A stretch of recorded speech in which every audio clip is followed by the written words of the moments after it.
A new radio play featuring the late Rikki Fulton has been released by a Scots company specialising in vintage recordings.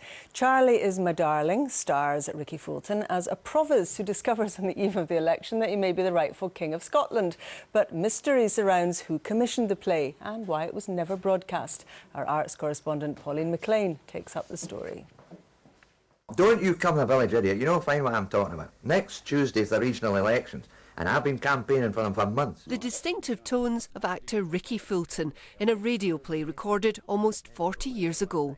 All we know is it was recorded in 1974, and it's about the time of the establishment of regional councils in Scotland, and it concerns a Lord Provost in the fictional region of Strathleven who's standing for re-election when he suddenly discovers from the local university's professor that he's descended from Bonnie Prince Charlie and maybe the rightful King of Scotland, King Charles VII.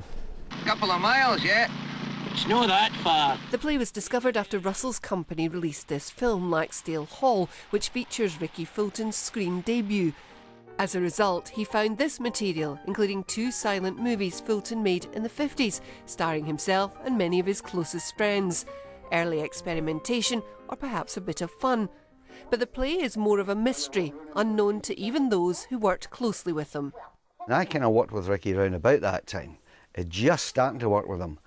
And he never ever mentioned that he'd done anything like this, and he did like to talk about his work. So it's very strange that he never said anything about it. And I've never heard anything about it again. I think that's what gives it the fascination. What is it? Who made it? Why?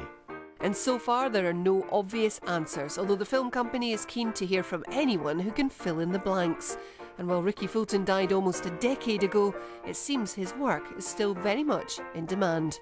Because he had such breadth, and his humour is often very self-effacing.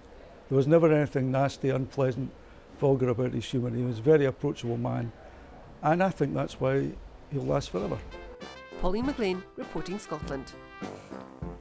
Just wonderful to see him again.